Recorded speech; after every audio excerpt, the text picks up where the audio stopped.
Hello everyone, स्वागत है आप सभी का हमारे एक नए वीडियो पे। और हम इस वीडियो में बताने जा रहे हैं आज आपको भैंस का वर्गीकरण। इससे पहले हमने बात करते हैं भैंस की नस्ल की।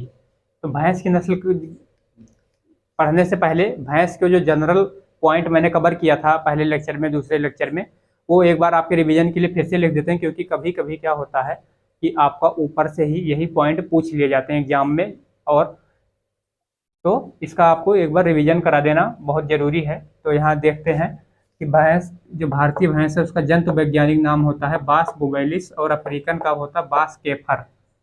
भारतीय भैंस का जंतु वैज्ञानिक नाम बास बुबैलिस, अफ्रीकन का बॉस कैफर। फैमिली इसका बोइडी होता है। क्रोमोजोम नंबर, जिसको 2n लिखते हैं, 50 और 48 दोनों होता है। आपको ऑप्शन के हिसाब से चलना है। मांस, यानी भैंस के मांस को क्या बोलते हैं? बुफेन बोलते हैं। शरीर तापमान जो भैंस का होता है 101.2 फ़ारेनहाइट होता है। 101.2 फ़ारेनहाइट होता है। नवजात शिशु को हम बुफैलो काफ बोलते हैं, बुफैलो काफ। ब्याने की विधि को हम काल्विंग बोलते हैं, ब्याने की विधि को काल्विंग बोलते हैं। यहाँ पे एक पॉइंट मैंने नहीं लिखा है कि इसका लैक्टेशन पीरियड, यानी गर्भकाल कितने दिन का होता है। तो भैंस का गर्भकाल होता है 310, और यहाँ लिख लेते हैं ±5 डे, यानी 305 से लेकर 315 दिन के बीच में होता है इसका क्या? गर्भकाल। ठीक, किसका? भैंस का। अब नवजात शिशु को क्या बोलते हैं? बुफैलो काफ। ब्याने की विधि को क्या बोलते हैं? काल्विंग। और संभोग क्रिया को, गाय के और भैंस के संभोग क्रिया को क्या बोलते हैं? सर्विसिंग। ठीक, अब यहाँ एक देख लेते हैं, यहाँ पे CBRI लिखा है, सेंट्रल बुफैलो रिसर्च इंस्टीट्यूट। 1984 में जिसका स्थापना हुआ था, कहाँ पे हुआ था? हरियाणा में। हिंदी में देख लेते हैं तो क्या होगा? केंद्रीय भैंस शोध संस्थान। ये कहाँ पे है? हरियाणा में है। कब इसका स्थापना हुआ था आपका? ये 1984 में हुआ था। और यही एक क्वेश्चन बहुत देख लेते हैं कि भैंस की एक ही नस्ल है, भैंस की एक नस्ल है जिसका नाम है जाफराबादी। इसी में केवल गलकंबल पाए जाते हैं। ठीक, तो इसकी पहचान भी यही होती है कि गलकंबल पाए जाते हैं। गलकंबल कहाँ होता है? गर्दन और पैर के आगे बीच में जो नीचे होता है उसको गलकंबल बोलते हैं। तो जाफराबादी में ही भैंस में गलकंबल पाई जाती है। तो चलिए वीडियो में अभी तक बने रहिए, आगे देखते हैं।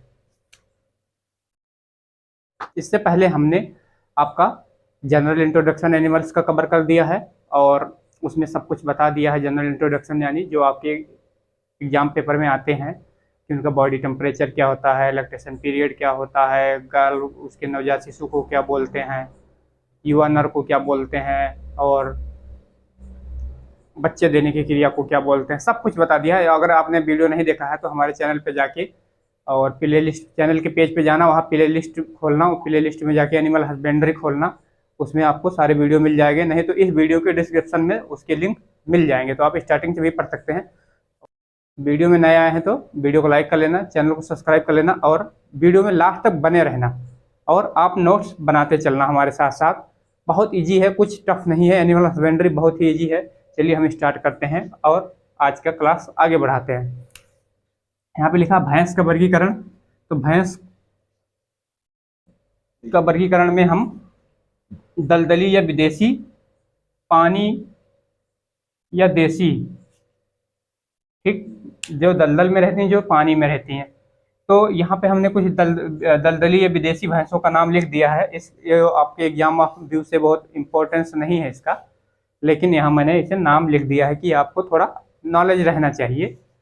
ज़्यादा मेन आपका ये है, पानी या देसी। चलिए तो इसका एक बार नाम लिख लेते हैं। तो कारोबाओ, इसका सुई नुई, क्वाई काम, क्वाई ब्यू, क्वाई प्रा, मैरिड, क्वाई जवन, सिन्हाला, ब्राज़ील की लाल, और ब्राज़ील की काली। ब्राज़ील की कली नहीं, ब्राज़ील की काली। ठीक, तो ये सब कुछ दलदली या विदेशी भैंस के नाम है। इसमें आ गया अब भारी भैंस, पानी या देसी वाली में अब आ जाता है भारी भैंस, और तो भारी भैंस और हल्की भैंस। तो भारी भैंस में आपको पहला आ जाता है मुर्रा, जो कि बहुत ही इंपॉर्टेंट भैंस की बहुत ही महत्वपूर्ण नस्ल है मुर्रा। फिर आती है दूसरी आपकी नीली राबी, और फिर जाफराबादी, ये भी बहुत इंपॉर्टेंट नस्ल है भैंस की। ठीक,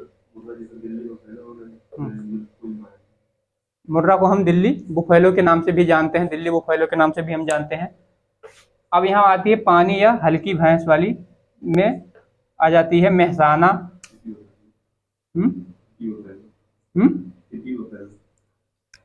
हाँ, मेहसाना, इसको हम सिटी बुफेलो के नाम से भी जानते हैं क्योंकि ये हल्के शरीर की होती है, छोटी होती है, आराम से इसको कम जगह में भी हम इसका रेयरिंग कर सकते हैं, पालन कर सकते हैं।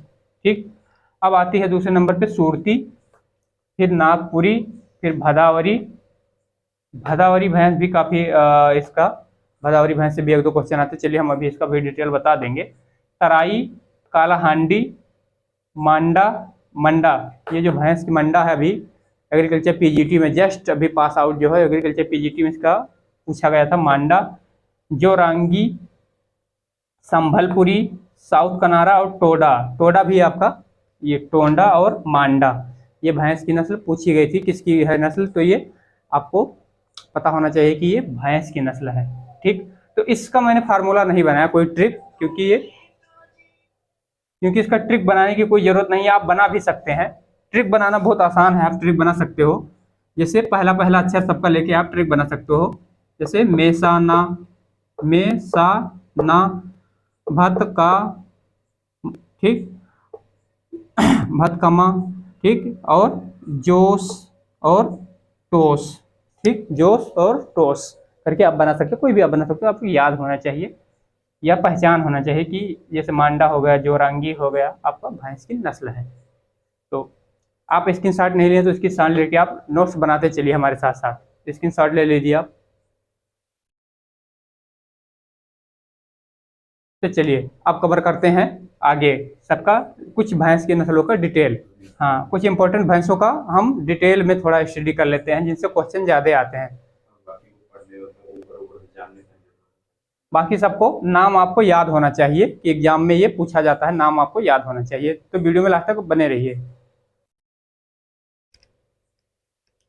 तो चलिए अब आपके सामने दिख रहा है भैंस की मुख्य नस्लों का विवरण। ठीक, तो जो मुख्य भैंस की नस्लें हैं उनका विवरण आप देख लिया जाता है क्योंकि इन्हीं से क्वेश्चन बनता है। वैसे एक कभी कभी ऑप्शन में पूछ लिया जाता है कि भैंस की इसमें से कौन सी भैंस की नस्ल है, उसके लिए मैंने यहाँ पे आपको दिखा दिया था। अब चल के देख लेते हैं। तो सबसे पहले मुर्रा आती है। तो मुर्रा का जो दूसरा नाम है बहुत फेमस है, दिल्ली बुफेलो के नाम से जानते हैं। ठीक, ये दिल्ली बुफेलो के नाम से जाना जाता है मुर्रा को, जिसका जन्म स्थान दिल्ली और हरियाणा रीजन है। दिल्ली और हरियाणा, जो दिल्ली हरियाणा आपस में सटे हुए हैं तो दिल्ली और हरियाणा रीजन माना जाता है। दुग्ध उत्पादन जो है वो 1360 से लेके 2250 लीटर प्रति ब्यांत होती है। वो आपके ऊपर डिपेंड करता है कितना आप उसको फीड दे रहे हैं, कितना उसको चारा दे रहे हैं और कैसे उसका रख रखाव कर रहे हैं। उस हिसाब से 1360 से लेकर 2250 लीटर दूध प्रति ब्यांत देती है। वसा जो होता है 7% होता है।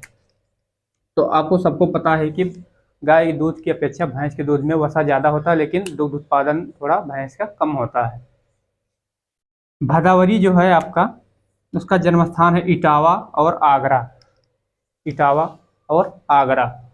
दुग्ध उत्पादन है 1000 लीटर से 1700 लीटर प्रति ब्यांत। 1000 लीटर से लेके 1700 लीटर प्रति ब्यांत।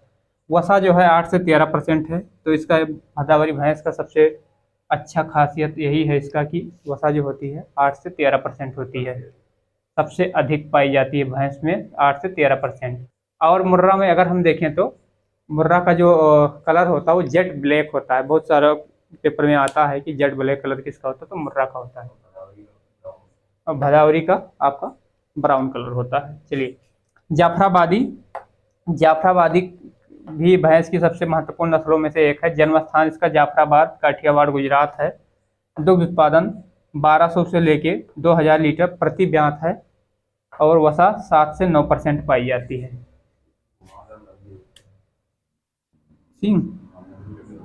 और इसकी सींग जो होता है घुमावदार और लंबी सींग होती है जाफराबादी की। अब आते हैं सूरती। तो सूरती लिखा है, सूरती मत समझ जाना, नहीं जो सूरती के प्यारे हैं समझे सूरती लिखा। सूरती जन्म स्थान बड़ौदा, गुजरात। दुग्ध उत्पादन 1300 से लेकर 1800 लीटर प्रति ब्यांत। वसा 7.5% होती है सूरती में। ठीक। अब आते हैं मेहसाना, इसको सिटी बुफैलो के नाम से भी जानते हैं। सिटी बुफैलो इसलिए जानते हैं क्योंकि इसका जो साइज होता है वो छोटा होता है और हल्की भैंस होती है, कम जगह में एडजस्ट कर लेती है। शहरों में वैसे भी जगह ज़्यादा नहीं होता है। तो मेहसाना सिटी बुफैलो, जन्म स्थान जिला मेहसाना गुजरात। दुग्ध उत्पादन 1400 लीटर से 1800 लीटर प्रति बयान। ठीक, 1400 से लेके 1800 लीटर प्रति बयान। मेहसाना गुजरात इसका जन्म स्थान है। अब फिर आता है छठे नंबर पर नीली, इसको नीली रावी भी बोल देते हैं। जन्म स्थान फिरोजपुर पंजाब। दुग्ध उत्पादन 1400 से लेकर 2000 लीटर प्रति बयान और वसा 7 से 8%। फिर आता है आपका 7वें नंबर पे तराई। तो तराई जो होता है जन्म स्थान आपका टनकपुर रामनगर यूपी। और दुग्ध उत्पादन जो है 455 लीटर प्रति बयान होता है। दुग्ध उत्पादन इसका थोड़ा कम होता है, लेकिन यहाँ पे मैंने नोट्स करके लिख दिया इसलिए क्योंकि मुख्यतः जो तराई भैंस के जो होते हैं इनके जानवर, उसको किसके लिए कि मुख्यतः कृषि कार्य के लिए प्रयोग किया जाता है इनका, यानी कृषि में उपयोग किया जाता है। अपने इधर गोंडा रीजन और इधर नॉर्थ यूपी में भैंस के द्वारा कम काम लेते हैं, बाकायदा हरियाणा और पंजाब में और मेरठ में। मेहसाना में भी वसा 7 से 8% पाया जाता है, ये रह गया था। ठीक, तो अब मेरठ में जाएंगे, हरियाणा में जाएंगे, पंजाब में जाएंगे तो सारा काम जो होता है वो मोस्टली भैंसों के द्वारा होता है। भैंस यानी उसको क्या बोलते हैं वहाँ की लैंग्वेज में, झट्टा गाड़ी बोलते हैं, झट्टा बोलते हैं भैंस को। और जो युवा मादा होती है भैंस की, जिसको हम हीफर या बोलते थे, उसको क्या बोलते हैं, कटिया बोलते हैं। तो वहाँ का लैंग्वेज अलग है। सारा काम भैंस के द्वारा लिया जाता है। तो ये रहा कुछ भैंस का। चलिए तो इस पूरे स्लाइड में जो हाईलाइट है एक बार फिर से देख लेते हैं। ये मुर्रा क्या है, इसको दिल्ली बुफैलो के नाम से जानते हैं। और मुर्रा का जो कलर होता है वो जेट ब्लैक कलर होता है। ये 2 क्वेश्चन बहुत बनता है। और दुग्ध उत्पादन सबसे ज़्यादा होता है 1360 से लेके 2250 लीटर प्रति बयान। ठीक, भदावरी का जो होता है सबसे ज़्यादा इसमें वसा पाई जाती है। वसा के लिए फेमस है, इसका रंग ब्राउन होता है कुछ, और 8 से 13% वसा पाई जाती है। ये क्वेश्चन बहुत बार आता है कि 8 से सबसे ज़्यादा वसा किस भैंस की नस्ल में पाई जाती है, तो भदावरी। जाफराबादी में जन्म स्थान जो है काठियावाड़ गुजरात है। चलिए, इसका 7 से 8% वसा पाई जाती है। मेहसाना इसको सिटी बुफैलो के नाम से जानते हैं। सिटी बुफैलो इसलिए बोलते हैं क्योंकि आप अभी पहले भी बताया कि इसका साइज जो होता है छोटा होता है, कम चारे और कम जगह में एडजस्ट कर लेती है, इसलिए इसको सिटी बुफैलो के नाम से जानते हैं। तो उम्मीद करता हूँ आप स्क्रीनशॉट ले सकते हैं इसका। तो उम्मीद करता हूँ ये आपका वीडियो पसंद आया होगा।